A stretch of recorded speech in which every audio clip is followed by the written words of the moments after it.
contra el olvido, historias de resistencia. El pasado está ahí, nos susurra, grita, y sus alas quemadas golpean contra el olvido. Bienvenidos a este ciclo de entrevistas que rescatan memorias. Hoy recibimos a Argentina López, ex presa política.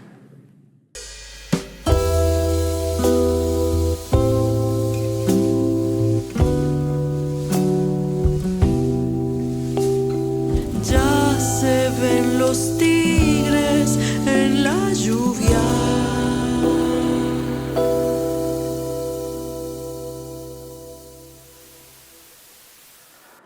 Hola Argentina. Hola, Panito. ¿Cómo le va? Muy bien. Muchas gracias por estar aquí, primero, por ser parte de este ciclo. Cuando se pensaron en las muchas voces que podrían sumar a este espacio de memoria y cuando comenzaron a nombrar las mujeres de este ciclo y te nombraron a vos, me alegré mucho. Porque siempre que hemos tenido charlas, entrevistas o encuentros, hemos encontrado cosas sobre todo para escuchar de vos.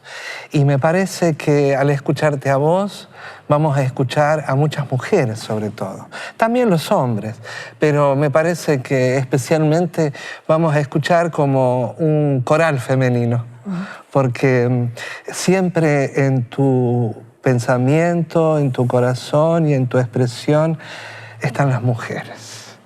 Así que muchas gracias por estar. Y antes de... porque esta propuesta es hacer un recorrido, ¿no? Y ahí uno va encontrando legados, va encontrando cosas. Por ejemplo, mientras esa hermosa mujer que maquilla me preparaba hoy, yo pensaba... Le pusieron a Argentina los padres que vinieron de Europa y ya me lo vas a contar. Pero antes, bueno, vamos a ver algo ahí, ¿te parece? Bueno.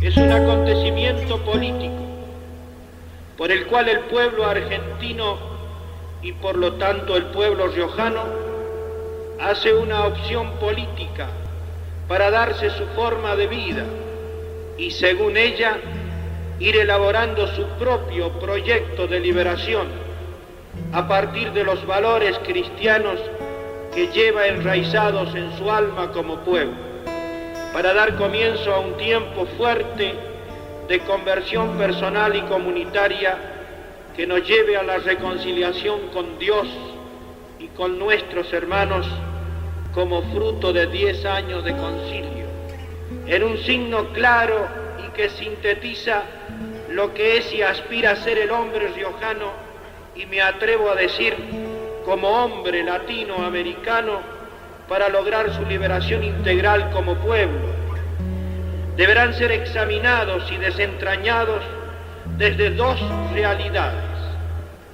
La primera es pegando bien el oído a nuestro pueblo, especialmente a los pobres, a la juventud y a la experiencia recogida en la vida de nuestros ancianos. La segunda realidad es pegando el otro oído al Evangelio y al magisterio de la Iglesia, que es lo mismo que ponerle el oído a Cristo para saber extraer los criterios y la fuerza de Dios para orientar la vida como individuos y como pueblo. Cuando escuchaste esto, joven Argentina, ¿qué te pasó? Y me pasaron un montón de cosas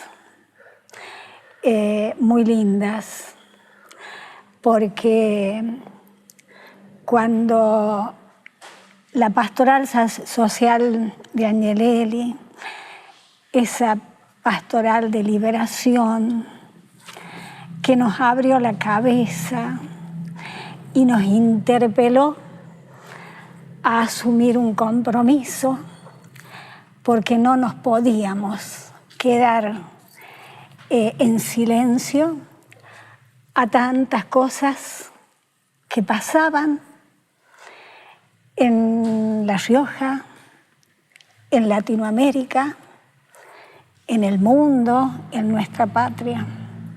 Enamoraba. Exactamente. La pastoral de Angelelli enamoraba y ponía como eje central al hombre y la mujer como sujetos que podían transformar la realidad.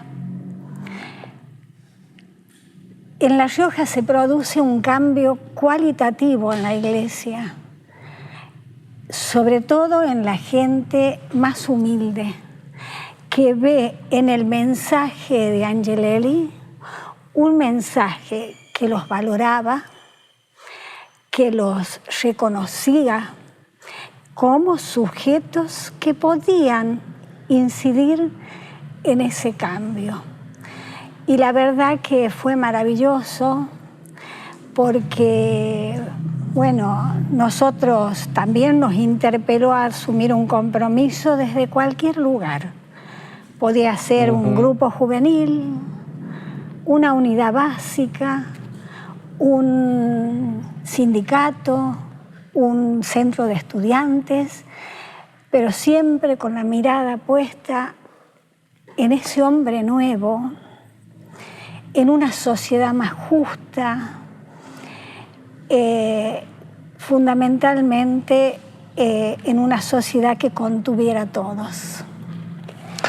Yo te invito a que sigamos este recorrido. Acá nos vamos a encontrar con los Gredales. Hola, chicos. Hola. Que tienen algo, no sé, para vos. Bueno.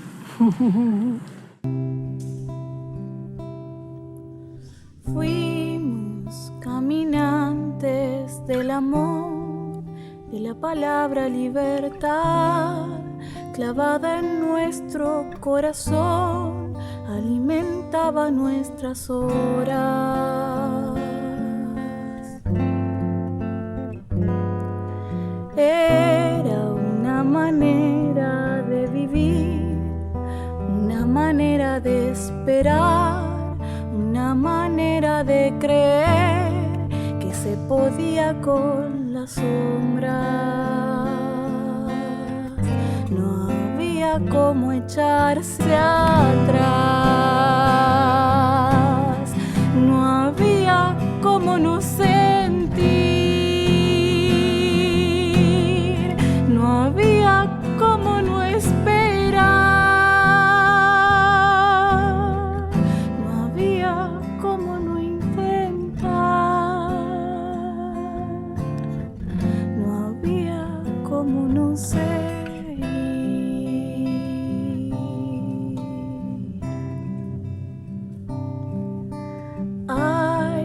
Privilegio aquella edad, qué maravilla en el quehacer, en la alegría, en el querer, como queríamos las cosas.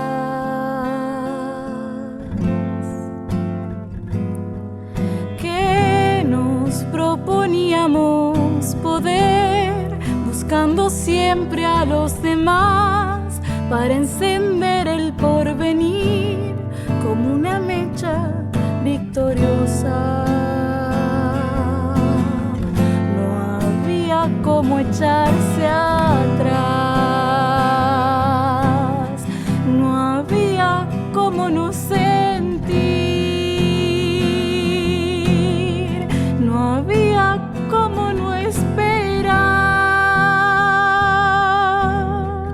no había cómo no intentar.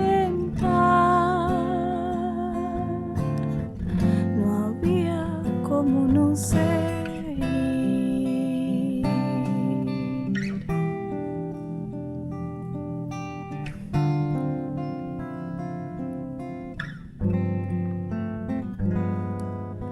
Traigo de esos días este ardor, esta ternura, este temblor, esta alegría, esta pasión, aunque han cambiado tantas cosas. Tengo para mí que hay muchos más que con la misma intensidad siguen poniéndose de pie sin importarles la derrota. Porque no hay cómo echarse atrás, porque no hay cómo no sentir,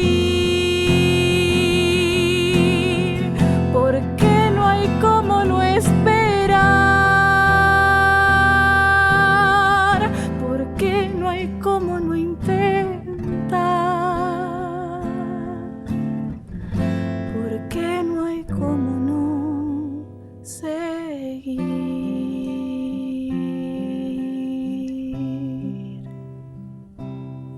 Gracias, chicos. Hermosísimo.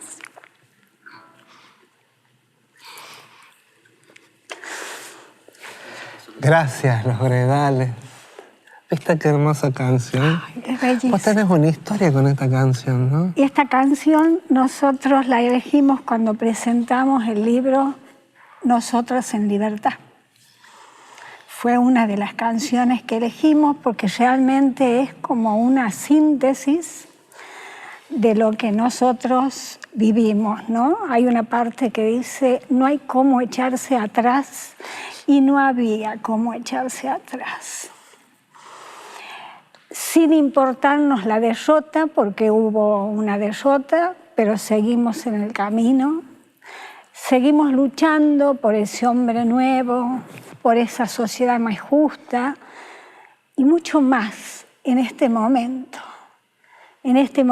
de tanto negacionismo, en este momento de tanta crueldad, de tanta deshumanización, que un poco es lo que nosotros vivimos cuando nos encarcelaron, que era deshumanizarnos y nosotros apelando a la solidaridad, a la unidad y a la construcción colectiva, pudimos salir adelante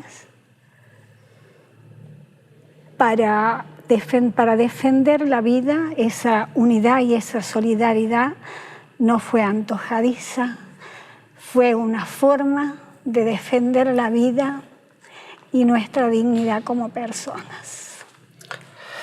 Muchas gracias. Muchas gracias. No, por favor. Yo te invito a que sigamos este recorrido y porque al escuchar tu historia, la que ya comenzaste a compartir, es escuchar la historia, como decíamos, de muchas mujeres y de muchas mujeres que no tuvieron la voz después para contar sus historias, porque ustedes hoy son cuerpos vivos, pero vivos no solo en el sentido de la sangre que corre, sino también, y en lo más maravilloso, en el testimonio permanente de esa vida. Y hay tantas mujeres que las tenemos que traer a la memoria porque sus cuerpos no están para contarnos, porque sus cuerpos fueron desaparecidos, fueron asesinados. Por eso me parece que hay un doble simbolismo al contar la historia de una mujer que está viva, sobreviviente, porque también es la voz de la que no pudo sobrevivir. Y esto me parece que cobra una dimensión humana tan contraria a eso que decías antes de comenzar este recorrido hacia aquí, ¿no? ¿Por qué te pusieron Argentina? ¿Tus padres vinieron de España propiamente? ¿De la guerra civil? No, mis padres llegaron en el año 1928 y buscando nuevos horizontes seguramente. Y mi papá era medio de tendencia anarquista. Ah, mira. Y todos los anarcos a sus hijos les ponen ese tipo de nombres. Sí, muy. Italia, Alba, hay una hermana mía que se llama Alba. Ah, sí. Claro, Argentina. Conozco una Armonía. Armonía también, sí. Luz. Luz. Bueno. Celeste Cielo, claro, otra que conozco, claro, que son hijas de anarquistas. Claro, entonces, bueno, ellos vinieron en un transatlántico, varios días de viaje, mi mamá con 18 años. 18 años. Y mi papá con 26. Y después... Solitos, sin hijos. Sin hijos. Se vinieron de Buenos Aires a Córdoba, se instalaron en Córdoba. Allí nacieron 3 de mis hermanos, somos 9. 9.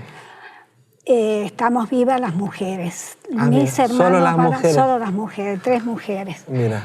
Mis hermanos fallecieron y después se fueron a Dianfunes.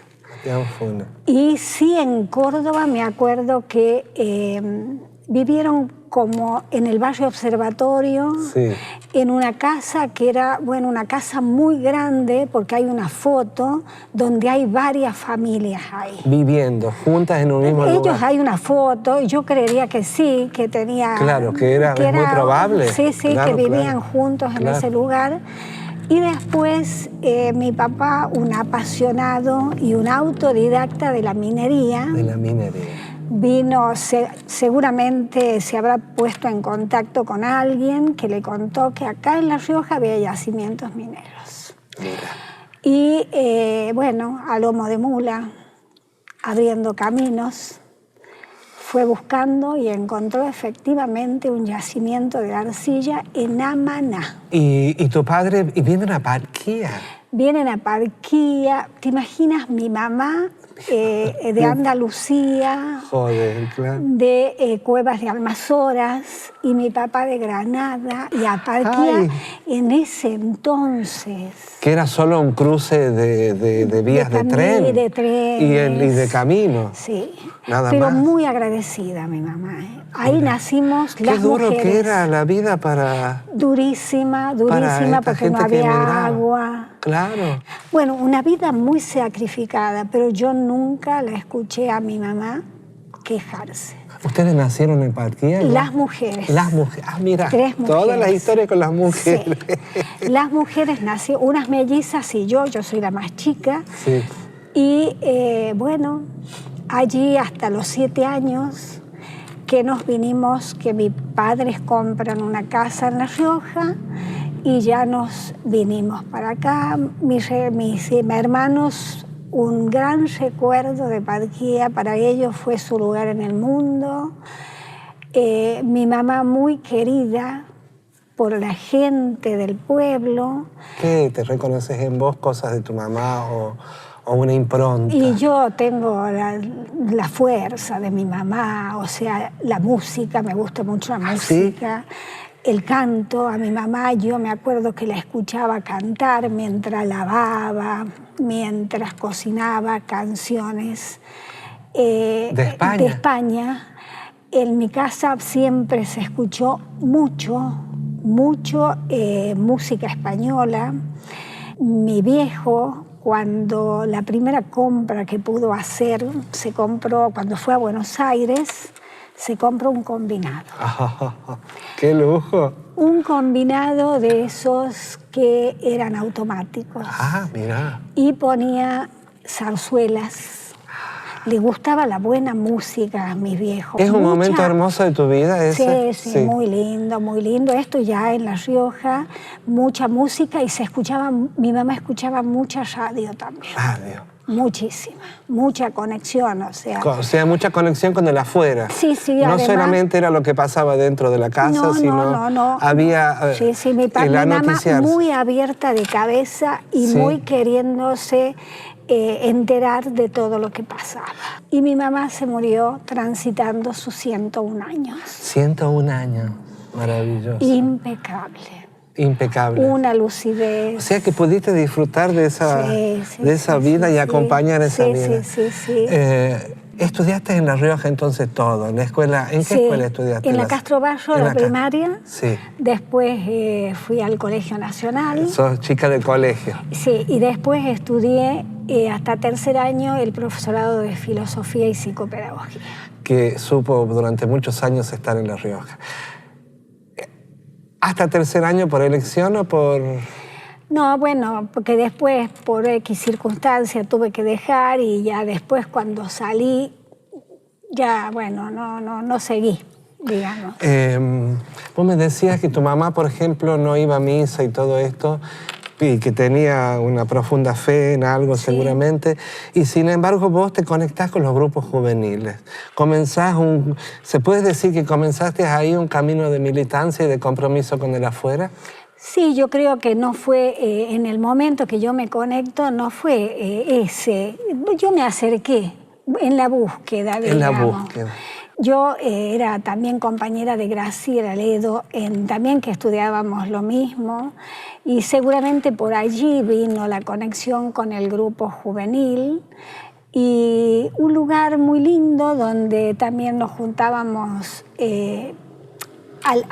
digamos, la parte litúrgica, pero nos juntábamos para bailar, para charlar, y se empezaron a dar charlas muy profundas. Ya estaba Angelelli acá en La Rioja. Hablábamos temas que para esa época eran tabú. Por ejemplo, la cuestión del aborto, de la pastilla anticonceptiva, o sea que temas que dentro de la iglesia, ¿no es cierto?, eran considerados medios prohibidos. ¿Y desde qué mirada se hacía estos intercambios? ¿Había una cosa muy moral puesta o había cierta apertura? No, había cierta apertura, o sea, no lo tocábamos tan profundamente, bueno, pero se tocaba el tema como sí, una cosa que estaba... Como una problemática real. Exactamente. Eso fue el inicio, pero también el trabajo con la comunidad, como yo te decía, nos interpelaba la pastoral a tomar un compromiso. ¿Qué podía ser? La gente de origen peronista desde una unidad básica, desde el barrio, y nosotros también desde la catequesis, también ayudando en los barrios. Bueno, todo lo que fuera un poco sacar a la gente de la pobreza y ayudarla era un objetivo fundamental. ¿Cómo se veía hacia adentro en las familias esta búsqueda de ustedes jóvenes y estos lugares a donde iban en esa búsqueda? En el caso de mi familia, yo no charlaba tanto, ¿no es cierto?, de estos temas. Era una cosa mía, una búsqueda mía, que no, pero tampoco una prohibición totalmente, de parte de... Totalmente. No, para nada, para nada. Y bueno, eso fue llevando después a un mayor compromiso en la búsqueda de... No nos olvidemos que nosotros fuimos una generación atravesadas por vientos de cambio. Vientos de cambio que se daban en el mundo, que se daban, como te contaba hace un rato, se daban en Latinoamérica, se daban en nuestro país con grandes movilizaciones donde se buscaba no solamente reivindicaciones sociales y salariales, sino un cambio en la matriz productiva, que es un cambio en la sociedad, un cambio de sistema. Una generación que fue profundamente antiimperialista, veíamos, o sea, teníamos claro quién era el enemigo principal, cosa que hoy está bastante diluido. Y allí, bueno, fuimos comprometiéndonos cada vez más. La pastoral de Angelelli crecía y no solamente, y acá a La Rioja vienen muchos curas, monjas, gentes del movimiento rural que ha traído por esa pastoral y por ese cambio. Y bueno, y a partir de allí surgen, ¿no es cierto?, por ejemplo, en Campana, Famatina, gente que producían, pero que estaban desorganizados muy individualmente, surgen las cooperativas. Las cooperativas como una forma de aunar esfuerzos y que eso les redundara en el bien de todos. En los sauces, el pequeño productor se organiza en FATRE. En Aymogasta surge el movimiento Severo Chumbita.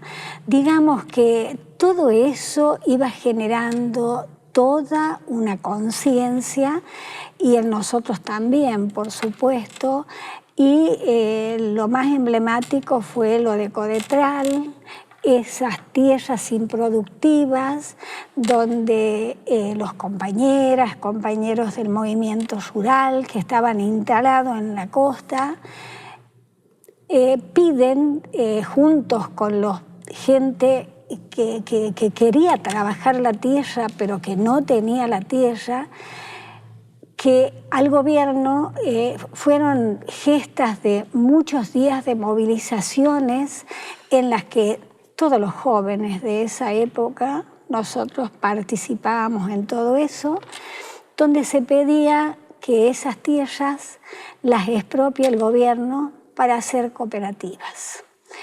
Lamentablemente la tradición siempre existe, y cuando fueron a votación hubo solamente 2 diputados, el doctor Delfor Brizuela y no me acuerdo cuál otro era, que votan a favor de que esas tierras se expropien para transformarlas, para que formen cooperativas, sino que votan para la expropiación, pero para parcelar, lo cual... Y finalmente esas tierras siguen estando abandonadas, sí. Nunca se cumplió el sueño, eso trajo una persecución a la iglesia, a Monseñor Angelelli, a las monjas de la Asunción, a las hermanas de la Asunción. Esto trajo también un hecho histórico en La Rioja, que fue que el Papa Pablo VI, era el Papa de la Iglesia, envió un enviado personal, se llamaba, o es la figura sí. que tiene el Vaticano, evidentemente, a Monseñor Vicente Saspe, que sí, era arzobispo sí. de Santa Fe, para que él pudiera ver lo que estaba ocurriendo en esta situación que estuvo en peligro la vida de Monseñor Angelelli, en una movida de la Pueblada, que en realidad eran sí. los terratenientes de la costa, y finalmente Vicente Saspe se reunió con todos, hizo todo un recorrido y terminó en una declaración en la iglesia catedral diciendo la iglesia en La Rioja es la iglesia. O sea, legitimando esa pastoral sí. que generaba tanta situación. Finalmente eso fue. Y lo peor también me parece que en la campaña del gobernador él había prometido este Codetral y traicionó. Exactamente. Vos sos de las presas de democracia, ¿no? Claro. A mí me detienen el 16 de febrero del año 1976. 76. Unos días antes del golpe. ¿Por qué crees que te detienen? Porque yo creo que acá La Rioja era chica, nosotros sabíamos que nos estaban vigilando por pensar, porque nosotros fuimos una generación que pensamos, que militamos y asumimos un compromiso. Eso fue lo que sucedió acá en La Rioja. En todos los interrogatorios estaba presente Monseñor Angelelli. ¿Qué hacían con el obispo? ¿Cómo articulaban con el obispo? Y no nos olvidemos que acá en La Rioja se instala el diario El Sol. Un diario profundamente conservador, estaba en contra de la pastoral social de Angelelli, y las fake news que hoy nosotros vemos desde los medios, ahí se vio clarísimo una campaña de desprestigio contra Monseñor Angelelli que es horrorosa.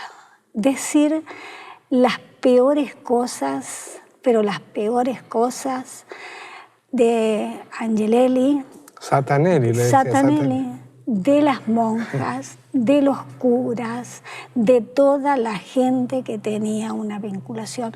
No fue casual.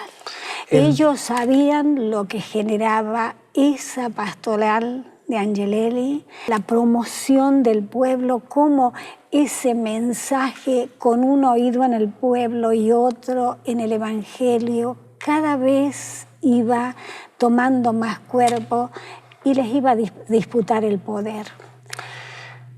El diario El Sol tenía un propietario que se llamaba Tomás Álvarez Saavedra, un mendocino usurero, que vino a La Rioja e instaló el primer casino, que hubo la primera sala de juego oficial, y esta sala a la que Monseñor Angelelli se opuso porque decía la pobreza de los riojanos se va a empobrecer aún más con estos juegos. Eso fue la pasada de boleta. Pero también hay que decir que en ese diario estaba Eduardo Menem. Exactamente. Y no hay que olvidar. Así es. Fue feroz el ataque del diario El Sol. Pero fue feroz también lo que se llamaba coordinación y enlace, que era el servicio secreto que tenía el gobierno de La Rioja. Sí. Eran temerarias esa gente, eran de lo peor, ¿no? Sí. Podían mandar a alguien. Sí, o sea, las listas, mandaban listas que salían en el diario El Sol. Que se publicaban en el diario. Que se publicaban en el diario El Sol. Y al día siguiente los detenían. O los detenían o los amenazaban, amenazados por las 3A. Por las 3A. Sí. Además, cualquiera podía denunciar. Era espantoso. Tanto en la escuela como en el barrio, o sea, llevaron hacia una crueldad, hacia un límite tan perverso. Un entramado de complicidad, ¿no? Total. Para que el verdugo haga su trabajo mejor, ¿no? Estuvieron al servicio del verdugo. Sí. Y es tremendo esto de pensarlo en un lugar tan pequeño como era La Rioja de este tiempo que estamos rememorando, ¿no? Sí, yo creo que La Rioja, a partir del 24 de marzo del 76, se transforma en una cárcel. Mucho miedo, muchísimo miedo. La gente quemaba fotos, enterraba libros. Las noches de ese otoño riojano fueron testigos de todo ese tipo de situaciones muy tristes, donde muchos pagamos con la cárcel. Otras marcharon al exilio como una manera de salvarse. Muchas otras y otros vivieron su propio incilio y algunos fueron desaparecidos. Muertos, fusilados, como los curas, como Wenceslao Pedernera, y rematado Monseñor Angelelli en Punta de los Llanos. Viste que acá está en la mesa, está en todas las entrevistas. Sí. Esa foto me parece tan él. Tantas cosas que quiero pero para ir encontrando algunas cosas que compartir. Vos entras en plena democracia los días. ¿En la Policía Federal estuviste? Yo estuve, estuve en la Policía Federal una semana. Ahora la Policía Federal se transformó se recuperó para ser transformado en un centro con un espacio de la memoria, y allí yo estuve una semana, un poquito más, sola en ese calabozo que está al fondo, bueno, con torturas, con amenazas, y después de ahí fui llevada al Instituto de Rehabilitación Social y bueno, llego ahí. Ahí te empezaste a encontrarte con las mujeres. Pero, claro, pero a mí me ponen en el mismo espacio físico, pero en una habitación sola, porque yo entré en calidad de incomunicada. Entonces... Eras muy peligrosa para ellas. Claro, debe ser. Claro. Las compañeras estábamos en el mismo espacio físico, pero a mí me sacaban en otro horario para ir al baño, para que me lleven la comida, o sea, siempre, permanentemente en esa habitación, hasta que, yo no me acuerdo cuándo, o sea, pero me llevan, antes del golpe, me llevan al juzgado federal, me toman declaración y ahí vuelvo y ya me puedo comunicar con las compañeras. ¿A partir de que puedes declarar? A partir de que, sí, que me llevan al juzgado federal, pero yo seguí en esa habitación, no sé por qué. Separada del resto. Sí, pero salíamos a comer. Pero ya compartía. Ya compartía la comida, el desayuno. Cuando comenzaste a ver a las mujeres que llegaban y todo esto, ¿te sorprendían ver mujeres que te llegaban con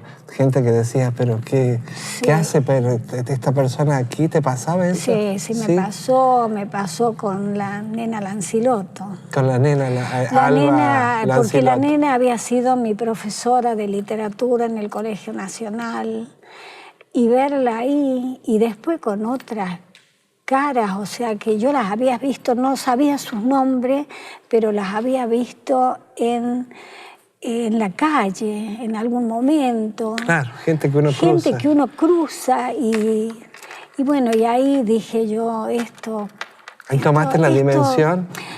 Sí, la dimensión yo la tomo cuando se empieza a torturar ferozmente en la cárcel de La Rioja, y cuando nosotros veíamos, ¿no es cierto?, cómo, yo esto muchas veces lo he contado, pero creo que hay que volverlo a contar, porque con este negacionismo que nos quieren imponer, con arrinconar la memoria, nosotros estábamos en un espacio que tenía unos vidrios, cuando llegué yo eran unos vidrios transparentes, unos ventanales fijos, no se abrían, que tenían los vidrios transparentes, y a partir del 24 de marzo esos vidrios son pintados de color verde. Y nosotros a los pocos días empezamos a ver, hicimos una pequeña raspadura. El preso y la presa, siempre una cosa fundamental es la comunicación. Comunicarse, ver qué pasa con el exterior, registrar. Tanto nos pasó acá como nos pasó en Devoto luego. Y bueno, y ahí fuimos viendo cómo a los compañeros los sacaban de su celda, no veíamos cuando los sacaban, sino cuando se abría ese portón, se paraba la estanciera, que era del vicedirector de la cárcel, la estanciera del vicedirector Peñalosa. Los compañeros salían todos vendados, encapuchados, con las manos atrás, los tiraban en esa estanciera y pasaban por frente nuestro, o sea, por acá, porque son calles internas, que había ventanas, pero esas se abrían, y nosotros íbamos y nos asomábamos, o sea, con mucha precaución que no nos vieran. Nos pasaban para un galpón que había en la cárcel, en el Instituto de Rehabilitación Social, Cárcel de La Rioja. Ese lugar, a partir del 24 de marzo, fue utilizado como un lugar de tortura, un horror, donde se torturó y se aplicó todo tipo de torturas en La Rioja, un espanto. Desde tu mirada y tu experiencia y tu oído de los testimonios que habrás escuchado, ¿con las mujeres se ensañaron más por ser mujeres? ¿Hubo una actitud así de parte del represor, digo, ¿no? Sí, yo creo que sí. A nosotros nos estigmatizaron doblemente por el hecho de ser mujer y por habernos atrevido a militar. Lo que ellos querían era el disciplinamiento de género. Era que esta mujer que tenía que estar en su casa, el rol de la mujer en ese momento era cuidar a los hijos y estar en la casa. Y ellos no nos perdonaron nunca que nosotros hayamos roto ese pacto cultural, ese mandato patriarcal, y salir a poner el cuerpo en las luchas, que no son diferentes a las luchas que están llevando hoy adelante el pueblo argentino por mejores salarios. Pero sí, fundamentalmente, o sea, por eso nuestros cuerpos en la tortura fueron vulnerados. Por mucho tiempo, los abusos sexuales los mantuvimos como en silencio. Probablemente haya sido para no causarle más daño a la familia o por la tragedia que significó las desapariciones. Yo creo que el feminismo, con un nuevo lenguaje, con una nueva mirada, ayudó mucho a que nosotras en los juicios podamos poner en palabra los que hicieron con nuestro cuerpo. Y la verdad que en el año, esta tortura, estos abusos, hasta el año 2010 eran considerados una tortura más. En un juicio en Santa Fe, en el 2010, allí el tribunal valora que estos no eran un tormento más, sino que eran agravados por el tema de lesa humanidad. Me das pie para decir esto. En el informe de la Comisión Provincial de Derechos Humanos, en la comisión hubo una sola mujer, que fue Blanca Graciela Alén, Morita Alén, y ella escribió ya una adelantada en el año 84 un capítulo dedicado exclusivamente a la mujer y la represión. Lo hizo ya desde la mirada que luego, mucho tiempo después, se incorporaba en los juicios. Claro, acá en La Rioja, por ejemplo, nosotros tenemos un antecedente muy importante, que es cuando se da el juicio donde declaramos la mega causa, allí el tribunal declara estos abusos como delitos de lesa humanidad y violencia de género. Claro. Y ahora, o sea, en esos juicios nosotros declaramos como testigos, no como testigas víctimas. En cambio, en este último juicio, que era contra Britos, la fiscal, con excelente criterio, ella ve que nosotros éramos también víctimas y hace una causa donde a Brito también se lo juzga por violencia de género. Sí, violencia sexual. O sea, que marca un precedente importante. Sí, dos precedentes, y ahora. Sí. No quiero dejar que cuentes algunas cosas. Después de la experiencia en La Rioja, van a Devoto, ¿no? Sí. ¿Cómo las trasladaron a las mujeres a Devoto? ¿En avión también, como los varones? Claro, a los varones los trasladan el 4 de octubre de 1976, y a las mujeres nos trasladan el 8 de octubre de 1976. Esa mañana llegan un grupo de militares y con un listado, no eran todas, sino una lista, y nos dice que acomodáramos nuestras cosas.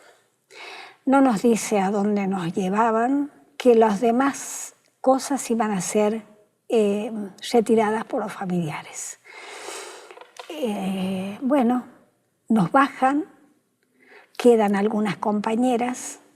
¿Recordás el número de compañeras que trasladaron, seleccionan? Más o menos. ¿Eran como los varones? ¿Eran 60 y tantos los varones? No, nosotros éramos mucho menos, debemos haber sido, no me acuerdo si 15, porque queda un grupo de compañeras acá. Y nos llevan, cuando bajamos, estaban muchos militares, estaban el jefe, el director del penal, el subdirector, otros más. El colectivo del ejército, ese colectivo verde, tenía todas sus ventanas tapadas con diarios, con diario El Independiente. Paradoja. Y nos hacen subir. Yo me acuerdo que pasé por la esquina de mi casa, porque mi casa paterna es por la calle Dalmacio Vélez, pasamos por la Facundo Quiroga, hacia el aeropuerto, no sabíamos a dónde nos llevaban, y cuando llegamos al aeropuerto era un martillar de armas, gritos, nos bajaron a los empujones, y a los empujones nos subieron en un Hércules. Apenas pudimos verlo, porque yo nunca había visto, era un monstruo que tenía su fauce, su panza abierta, así.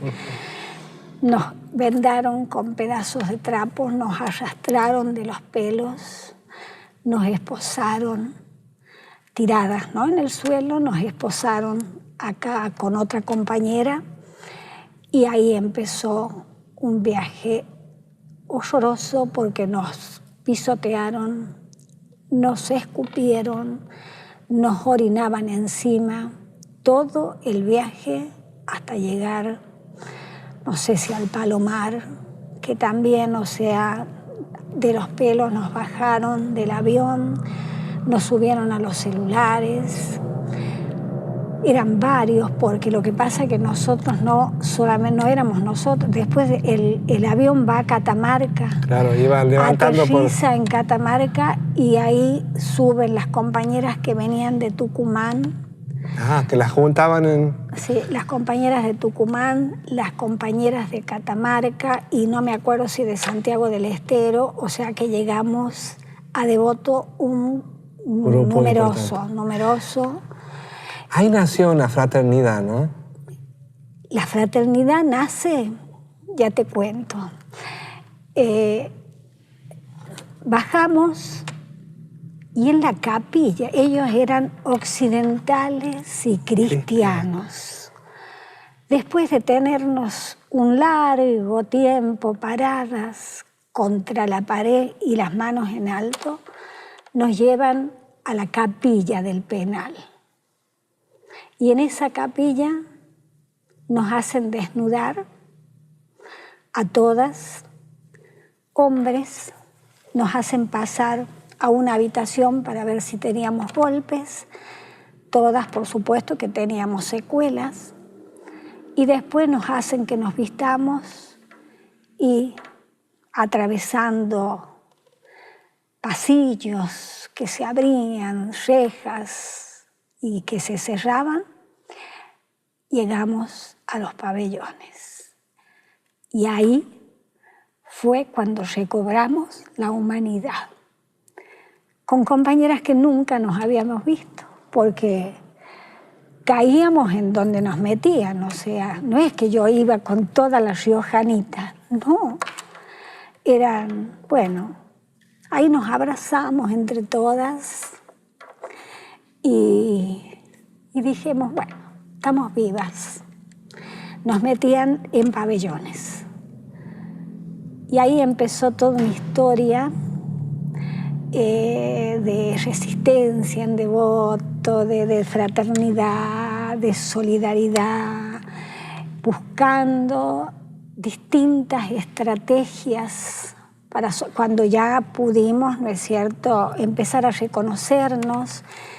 No fue difícil ese reconocernos porque todas veníamos de una misma historia. Era un reconocerse en el mirar en el mirar de la otra, aunque no la hubieras visto nunca. No, era, claro, nunca. A mí me impresionó mucho y me impactó mucho las compañeras que tenían hijos, porque era un doble dolor. Este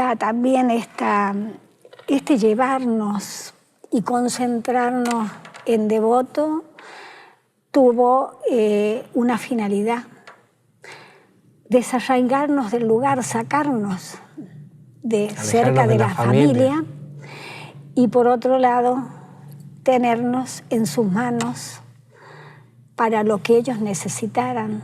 Y esto se ve cuando en una oportunidad que Videla visita, creo que era la fiesta del trigo en Córdoba, de Devoto, son sacadas por la fuerza y en horas de la noche 3 compañeras.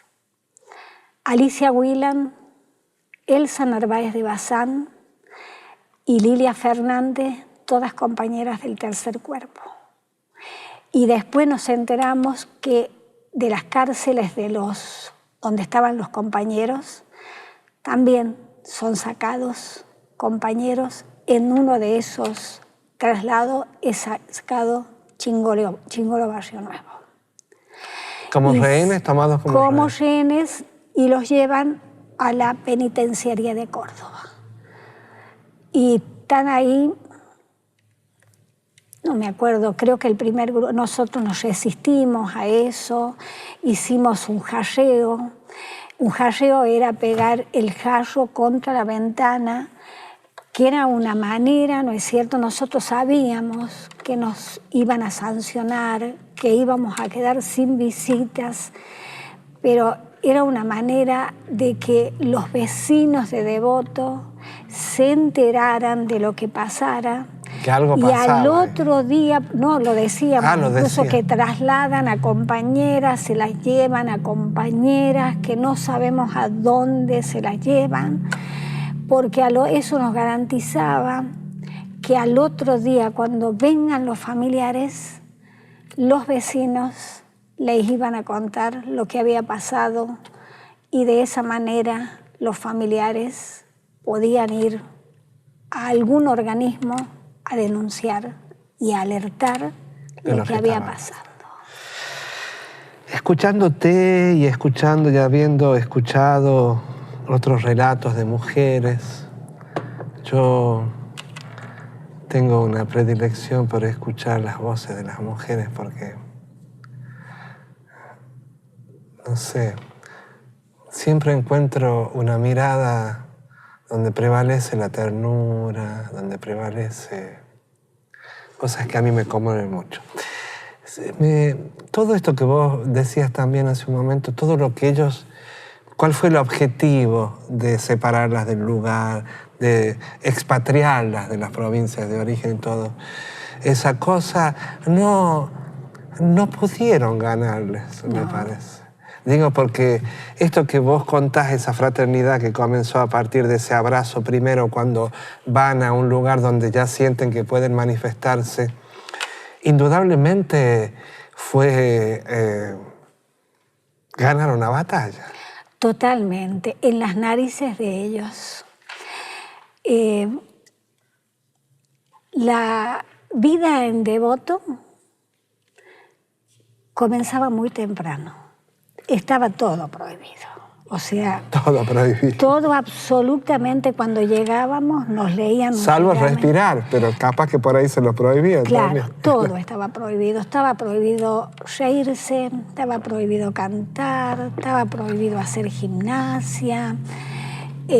No teníamos nada para trabajar con las manos, absolutamente nada, nada, nada. Por supuesto que esto llevó un tiempo de charlas, de conversar, a ver qué estrategias íbamos a... No fue así, bueno, sí, no. Fue todo un tiempo de conversación, de charlarlo, porque se venían las requisas, que las requisas eran vejatorias, o sea, al principio vino una requisa así introspectivamente, que eran un tropel de gente, de mujeres y hombres, que los hombres venían con unos palos, que eran los barroteros, para revisar a ver si nosotras habíamos hecho algo en las rejas. Ese era... El objetivo era generar el terror. Pero detrás nuestro empezaban, corran, porque no es que avisaban, se abrían la reja y venían. Entonces nosotros charlamos eso, que no íbamos a correr. Íbamos a seguir caminando hasta llegar al final, a la pared del final. Y seguíamos, vamos, a los gritos, así asusándonos, y nosotros seguimos caminando. Al principio, desnúdese, nos sacamos la ropa hasta bombacha y corpiño. El cuerpo a merced de ellos. Exactamente. Los cuerpos. Todos los cuerpos hay. No, desnúdese, no. Al principio era no, y nos llevaban masivamente a los calabozos de castigo. Después empezaron a seleccionar. Quedábamos muy aisladas, las que algunas veces nos tocó ir a esos calabozos que eran diminutos, solamente tenían una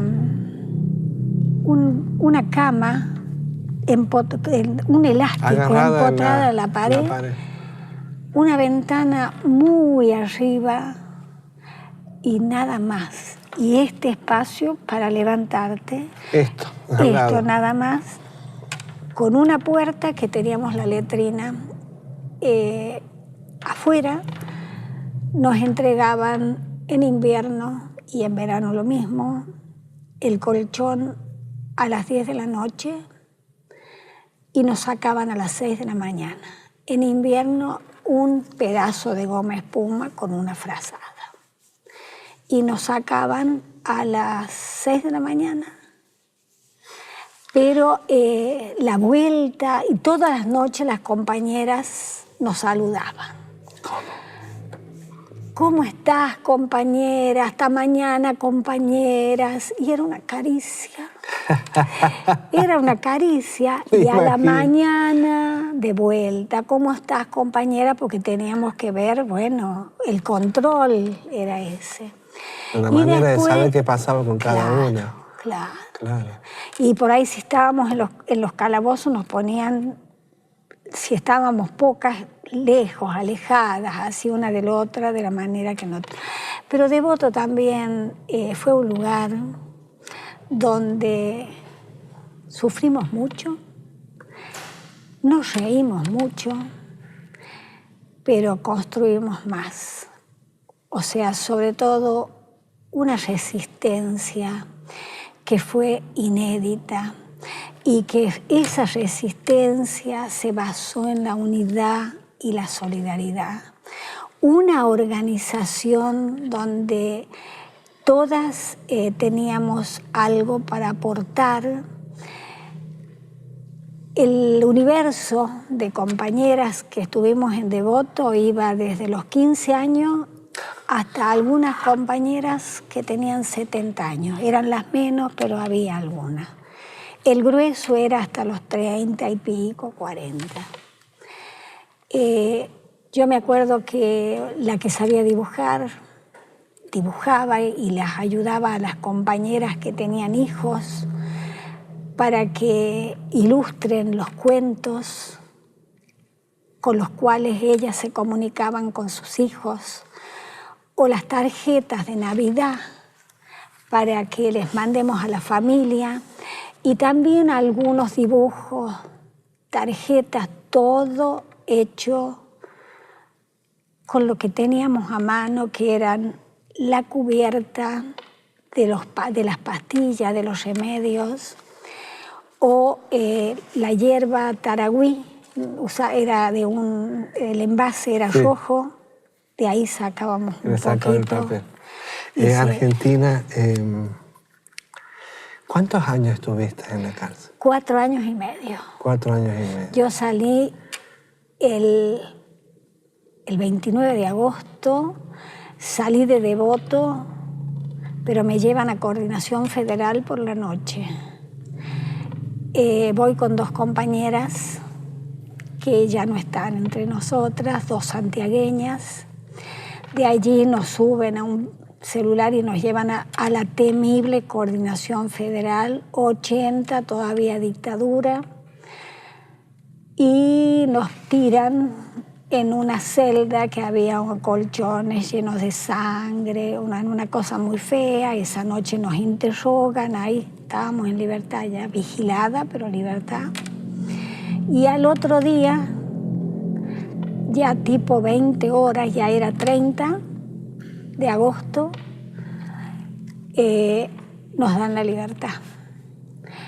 Y había una de las compañeras santiagueñas, la Graciela, tenía familiares en Buenos Aires, y ella dice, déjeme hablar por teléfono, y le permiten hablar por teléfono para que nos vengan a buscar. Me parece que tenían que venir a buscar de Quilmes. Salimos a la puerta, lloviznaba, y nos dice un tipo de coordinación, circulen porque las van a levantar de vuelta. Entonces las 3 caminamos hasta la esquina y había un bar. Había un bar que estaba con bastante gente, pero contra una ventana había una mesa con 3 sillas. Esperándolas a usted. Y nos sentamos allí.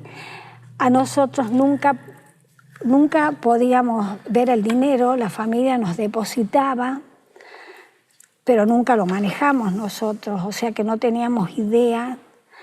A cada una nos dieron algo del dinero que había quedado depositado ahí, pero no sabíamos el valor del dinero.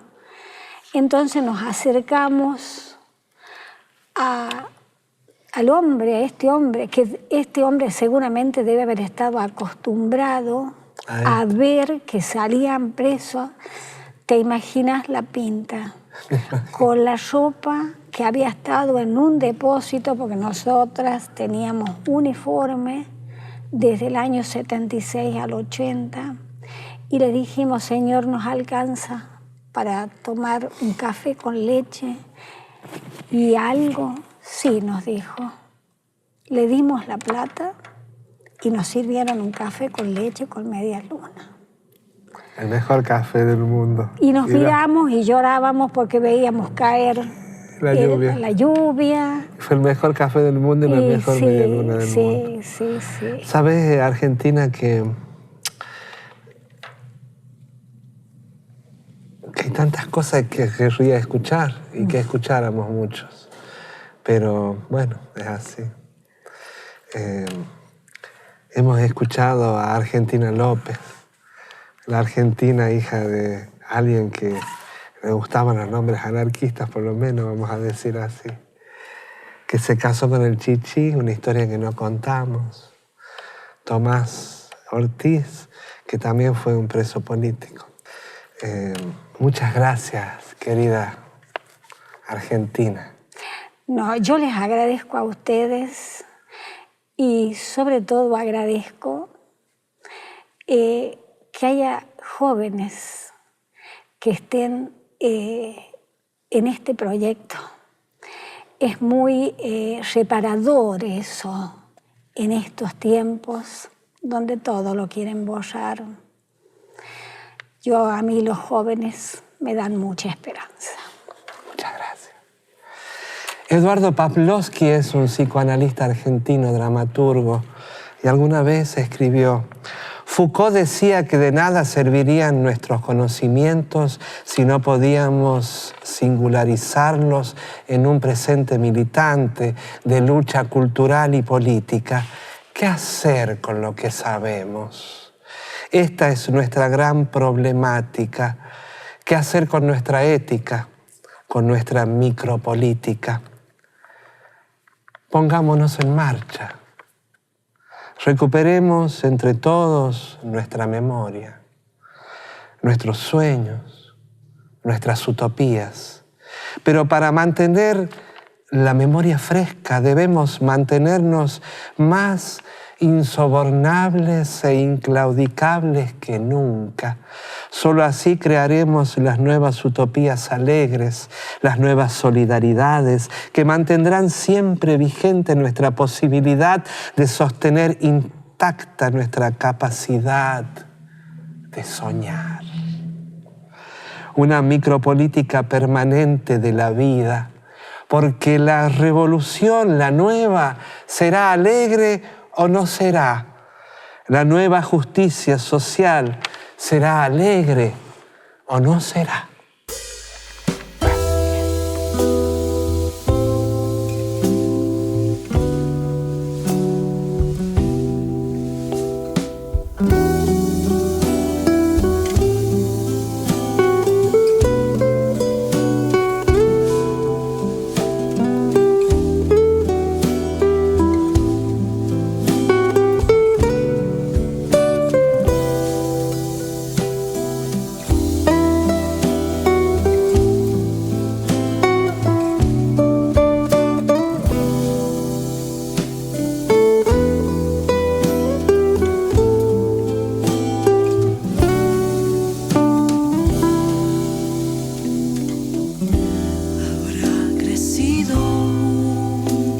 En el nogal, la luz habrá tiznado gente sin fe, y esta botella se ha vaciado también.